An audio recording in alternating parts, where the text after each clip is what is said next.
Merci de votre présence et merci aussi à Christina et à Juliette de m'avoir invité aujourd'hui.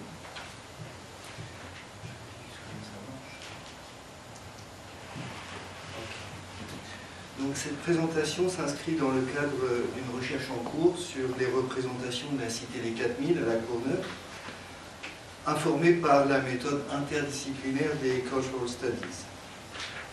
Je préciserai d'emblée que les Cultural Studies ne concernent en rien les études culturelles telles qu'elles peuvent être pratiquées en France, notamment par les historiens. Je pense ici au dernier bouquin de Pascal Horry, l'histoire culturelle.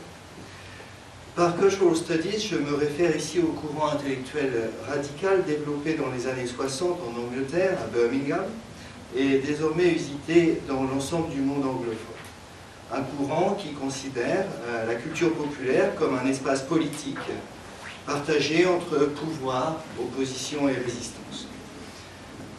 Aujourd'hui, je voudrais soumettre quelques propositions afin de tenter modestement de réconcilier les Cultural Studies, les French Studies, la sociologie, la philosophie politique, tout cela dans le contexte des études des banlieues et en moins de 20 minutes.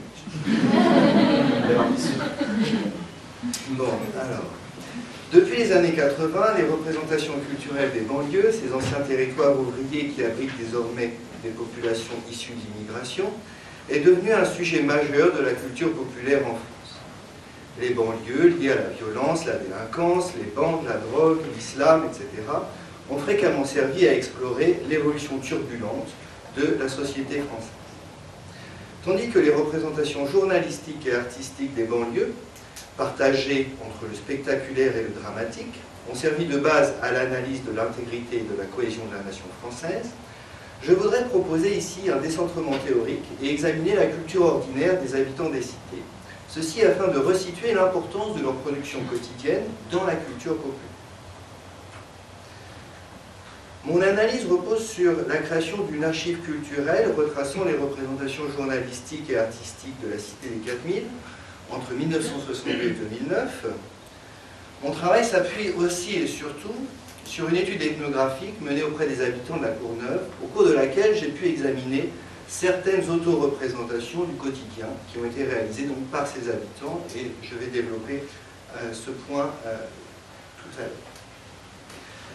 Dans ce qui suit, je voudrais donc soumettre quelques jalons pour voir comment l'approche ordinaire des Cultural Studies représente un espace d'articulation, de création et de résistance qui permet un déplacement vis-à-vis des représentations hégémoniques sur les banlieues.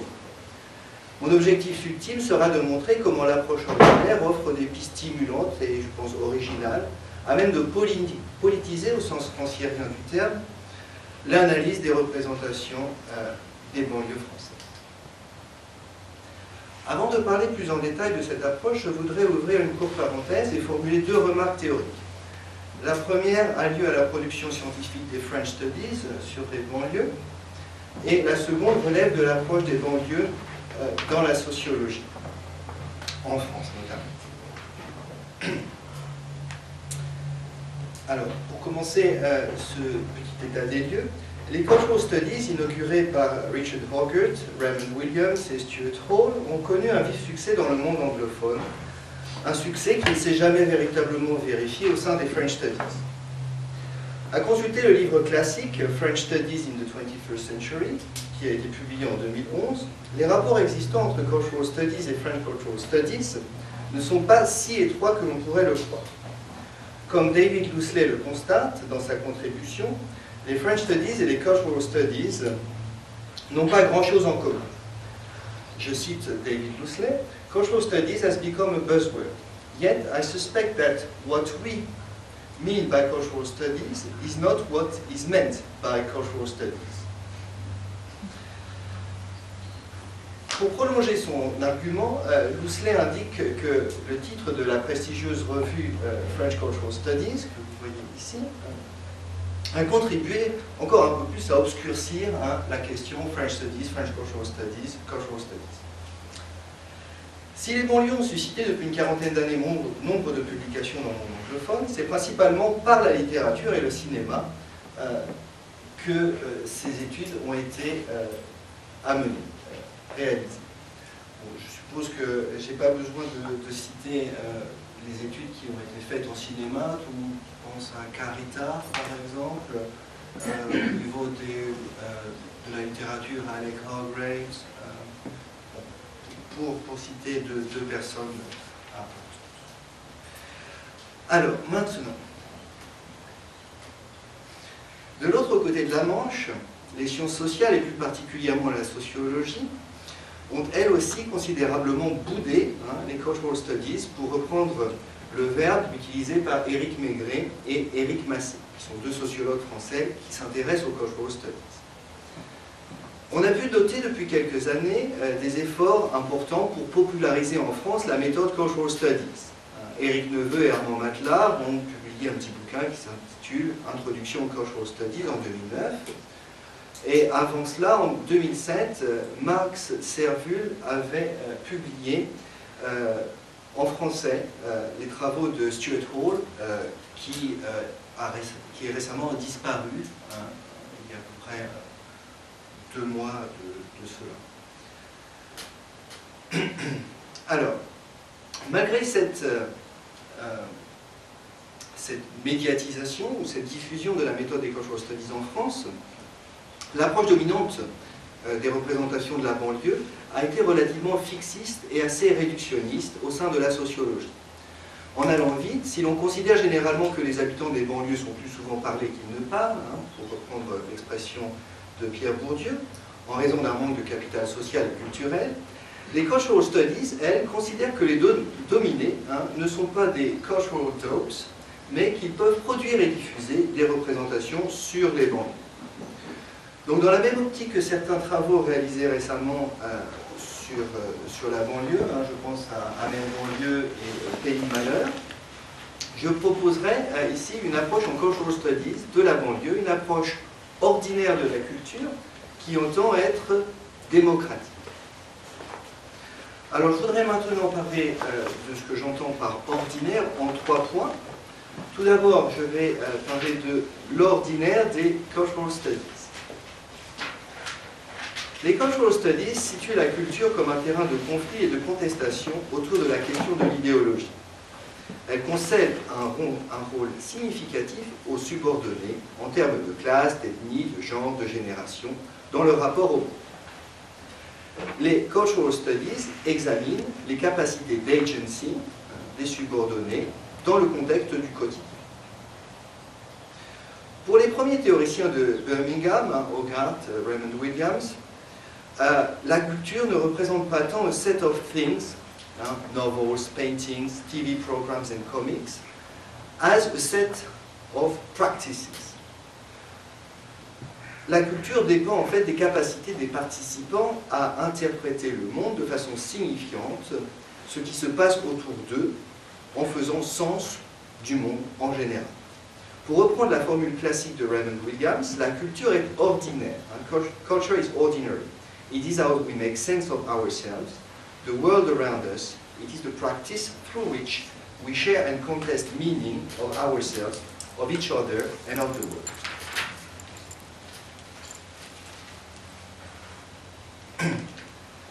Dans cette perspective, l'approche ordinaire permet une première série de déplacements par rapport aux représentations des banlieues, et notamment par rapport aux représentations des grands médias qui ne s'intéressent qu'à l'extraordinaire et occultent l'ordinaire, le banal, le normal de la réalité quotidienne des banlieues.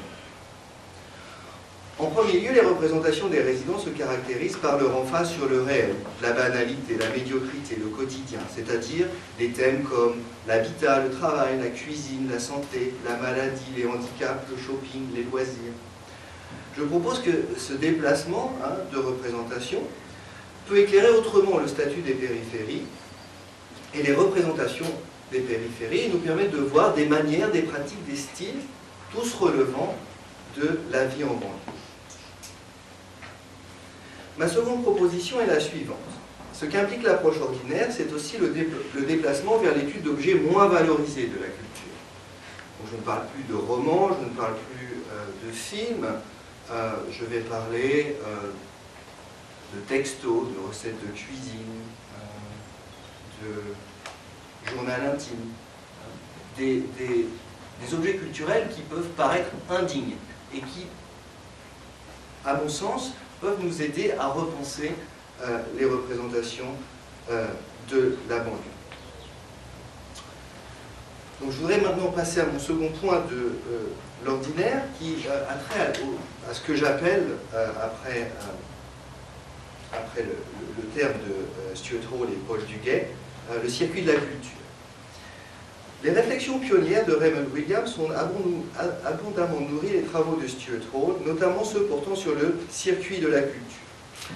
Dans l'ouvrage référence Cultural Representation and Signifying Practices, Hall et Duguay développent l'idée selon laquelle les grands supports de communication fonctionnent comme des systèmes d'idées et de représentation qui contribuent à orchestrer le discours sur la nation et qui font l'objet aussi de nombreux processus de décodage par les récepteurs de ces discours.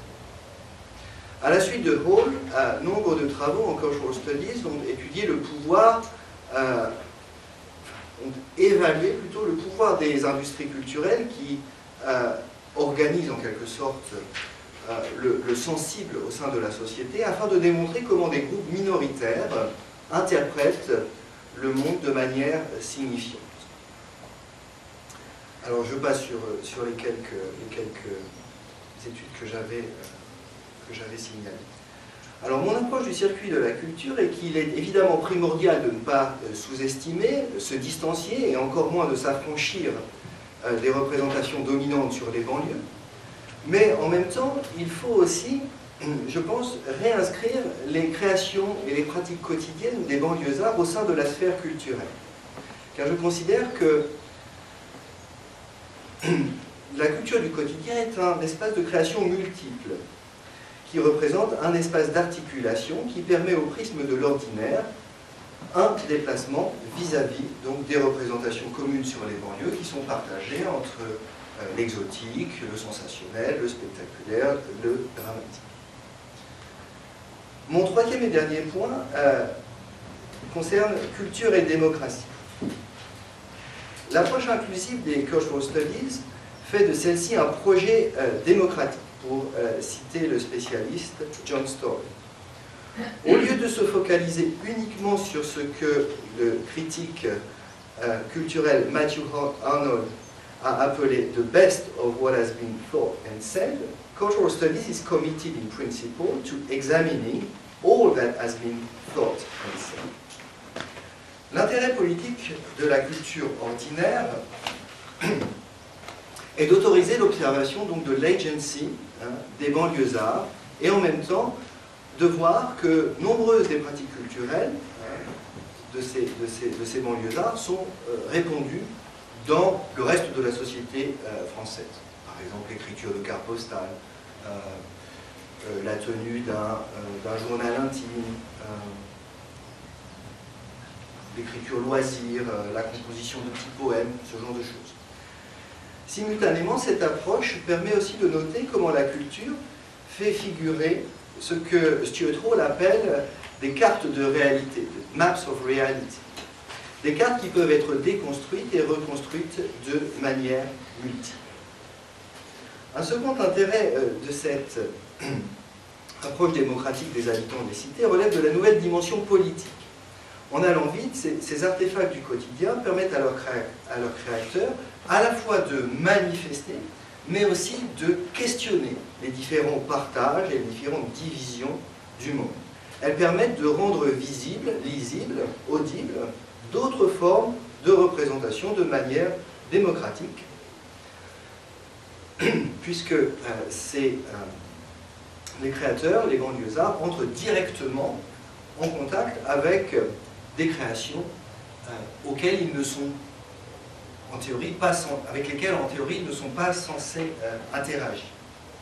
Alors je voudrais essayer de montrer peut-être plus concrètement les artefacts sur lesquels je travaille. Donc, comme je le disais, je travaille sur la Cité des 4000 à la Courneuve, qui est un espace surexposé au sein de la sphère journalistique, mais aussi qui est peut-être la cité la plus citée au sein du monde artistique. Et j'ai réalisé une archive donc, de ces représentations en faisant un travail de recherche à la fois à la Courneuve, mais aussi et surtout dans les grands centres de recherche parisiens. Et donc j'ai créé une archive d'environ 700 références sur cette cité entre 1962 et 2009, qui fait, cette archive donc, renvoie à des programmes télévisés, à des coupures de presse, à des fictions, à des films, à des chansons, etc.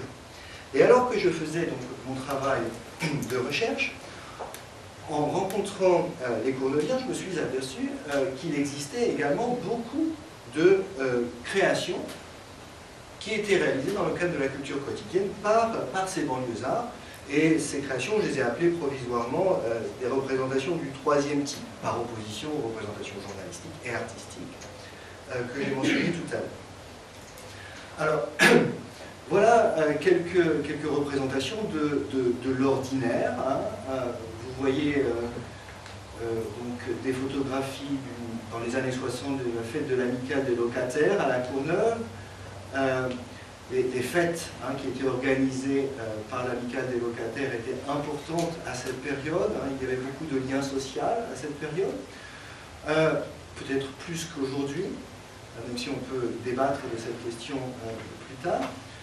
J'ai aussi trouvé des photographies de goûter d'enfants qui étaient organisées par un couple à la retraite d'ouvriers qui accueillait des enfants et qui leur proposait un petit goûter les mercredis après-midi. Donc des enfants qui venaient de tous les horizons, des Comores, de l'Afrique subsaharienne, du Maghreb, etc. Et puis aussi, j'ai trouvé aussi donc une photographie de famille qui montre Monsieur Tour Eiffel. Alors, je crois qu'on pourrait utiliser cette photographie comme photographie de famille, mais aussi l'objet Tour Eiffel qui a été construit donc, par ce fleuriste qui circulait à la Courneuve pourrait aussi nous inviter à questionner la relation entre le centre et périphérie, entre capitale et banlieue. Je m'intéresse aussi à des notes d'une femme de ménage qui s'appelle Aya Rochelle et qui a vécu à la cité dans les années 80. Donc elle dit un soir en revenant du boulot, donc déjà là on voit que les gens ne sont pas tous au chômage, j'ai remarqué 3 jeunes femmes assises sur le béton en face de la librairie. Elles sont très belles, donc là on peut voir leur visage, donc, comme quoi toutes les femmes ne sont pas voilées en banlieue, drapées de saris aux couleurs claires, de peau café. Donc c'est juste pour essayer de montrer les décentrements que l'on peut avoir lorsque l'on consulte ces créations organisées effectuées par les habitants. Bon, vous savez qu'il y a eu un nombre important de démolitions à la Courneuve dans le cadre de la politique de la ville. La Courneuve existe, enfin la cité des 4000 n'existe pratiquement plus. Elle a été amputée près de 30% de son parc d'habitation. Et donc, lors de la réalisation d'un bouquin commémorant et accompagnant la destruction de la barre Renoir en 2001, donc, il y avait eu un facteur qui avait été amené à parler donc, de sa relation avec le quartier, et il a mentionné dans un bouquin qui s'appelle Mémoire de Renoir, une petite chanson qu'il avait composée donc, dans les années 60 lorsqu'il faisait sa tournée. Alors en descendant la rue Renoir, je suis accroché par un pied noir qui me dit d'un air réjoui, viens boire la nisette et nous serons amis, comme j'y crache pas dessus. Donc tout ça pour dire que dans les années 60, on pense évidemment Une minute. D'accord. Donc dans les années 60, on pense évidemment à la figure du facteur incarné par Jacques Tati, mais il y a aussi, pour un, je ne vais pas dire populaire, parce qu'à ce moment-là j'implique des hiérarchies culturelles que je récuse, mais la chanson de Bourvil, et tiens le facteur, on pourra l'écouter plus tard, c'est très drôle, où il parle justement du facteur qui, pendant sa tournée, descend plusieurs verres de vin ou d'alcool, etc. Bon, alors je passe très rapidement Hein, donc, parmi les autres créations du quotidien que j'ai pu trouver, il y avait un site internet qui n'est plus en circulation sur la toile, mais ça s'intitulait les4000.com, hein, donc pour montrer le jeu hein, avec la culture médiatique. Hein, c'est l'histoire d'un mec qui tombe du 15e étage, hein, ça rappelle évidemment un film que vous connaissez tous. La différence radicale près, c'est qu'ici, on n'est pas à Chanteloup-les-Vignes, on n'est pas dans la cité des Muguets, on est à la Courneuve, donc à Chanteloup-les-Vignes c'est rez-de-chaussée plus 4, et à la Courneuve c'est rez-de-chaussée plus 15. Donc vous voyez comment on joue hein, avec la culture. Bon, j'ai aussi récupéré des textes, un texte qui s'intitule Magouille de journaliste, de l'ancien docteur de la cité des 4000 qui s'appelle Roger Amar. Et on parle souvent hein, de la stigmatisation des gens des cités, tout spécialement lorsqu'ils et de la pression hein, qui peut s'exercer sur eux lorsqu'ils parlent aux médias. Et bien lui, hein, il parlait régulièrement aux médias et en plus il a écrit une petite histoire hein, qui parle de ses relations avec les médias et dont je pourrais vous parler. Bon, je passe sur le drame était prévu. Et puis je vais parler maintenant, pour finir, hein, d'un CD hein, que je trouve assez intéressant, qui s'intitule « On sort les dossiers ». Alors, que j'ai trouvé dans les archives d'une association courneuvienne qui s'appelle Africa. Alors c'est intéressant parce que les archives, hein, vous savez peut-être que les archives des affaires étrangères ont été transférées récemment à la Courneuve. Hein. Donc beaucoup de chercheurs maintenant ont un peu peur d'aller à la Courneuve parce que c'était beaucoup plus tranquille au centre de Paris. Donc c'est intéressant de voir ce que recèlent ce que l'on peut trouver dans les archives d'une association par rapport aux archives officielles, hein, les State of the Art Archive, hein, Art of the State Archives, as well. Donc vous voyez, hein, on voit bien ici hein, qu'il y a une référence à l'archive. Hein, il porte un peu un basket, un panier, une caisse rouge. Hein. On sort les dossiers en banlieue, ça veut aussi dire charrie quelqu'un ou provoque. Hein. Donc, et puis il y a aussi l'utilisation des dessins qui ont été composés par des jeunes de l'association, qui fait penser à un nouvel horizon, hein, comme si l'archive était un nouvel horizon politique. Bon, il y a toutes ces questions-là. Et puis aussi et surtout, à l'intérieur du CD, eh bien, toute la phase ordinaire, de la phase ordinaire qui a accompagné hein, l'enregistrement, la réalisation de ce CD. Voilà, je vous remercie.